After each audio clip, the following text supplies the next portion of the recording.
full 16-game week. Nobody's on a bye. Let's jump right into these games.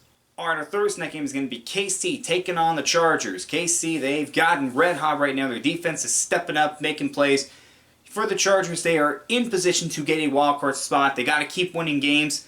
This could be a close one, but I'm going to go with KC in the end. Right now, they are on fire. We have two Saturday games. The first one is the Raiders taking on Cleveland. Cleveland just got some really bad news today when they had to put 6 guys on the COVID list. And part of that includes a couple starting linemen, Jarvis Landry and Austin Hooper, their starting tight end. That is not a good sign for them right now. And actually, it was more than 6 that were put on the COVID list. Yeah, not a good sign right now for Cleveland. As for the Raiders, technically they're still in for a wildcard spot, but they really need things to go their way. I say they get the win over Cleveland because Cleveland's going to be short-handed on offense, but nothing would surprise me in this game. Our second Saturday game is going to be the Patriots taking on the Colts. For the Colts, the Carson Wentz trade looks like it was a smart move. He's doing pretty good for the Colts right now, giving them a chance to get to the playoffs.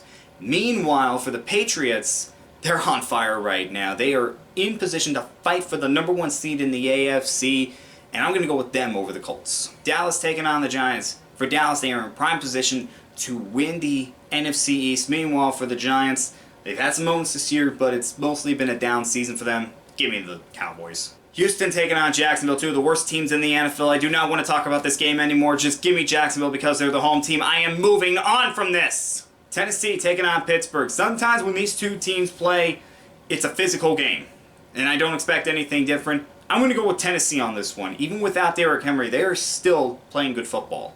Jets taking on Miami. For the Jets, well, they're still the New York Jets. What more can you say? But Miami, they've put together a nice winning streak, and they are back in the playoff race, and Tua Tagovailoa has played some good football. Give me the Dolphins over the Jets.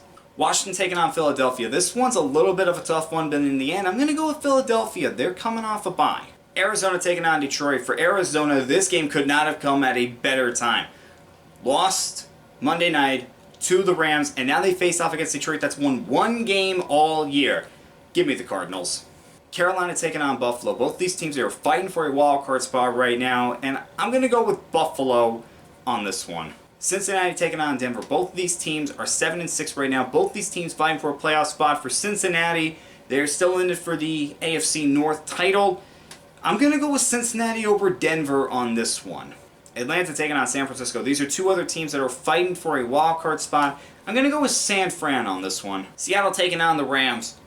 Rams got some bad news when they had to put 6 guys on the COVID list, including Odell Beckham Jr. Not good for them. Meanwhile, Seattle, this has been Russell Wilson's worst season as a starter in terms of win-loss record. I just don't know what's going on with the Seahawks this year. Give me the Rams. Green Bay taking on Baltimore. For Baltimore, the injuries just keep piling up. Lamar Jackson hurt his ankle. We have no idea if he's going to be able to play or not. Give me Green Bay, and this game could get ugly.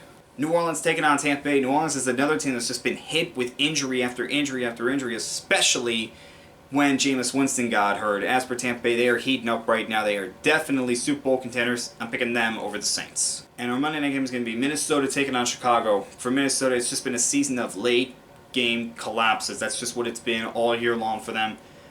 Meanwhile, Chicago, if you ask me, Matt Nagy should be gone by the end of the year.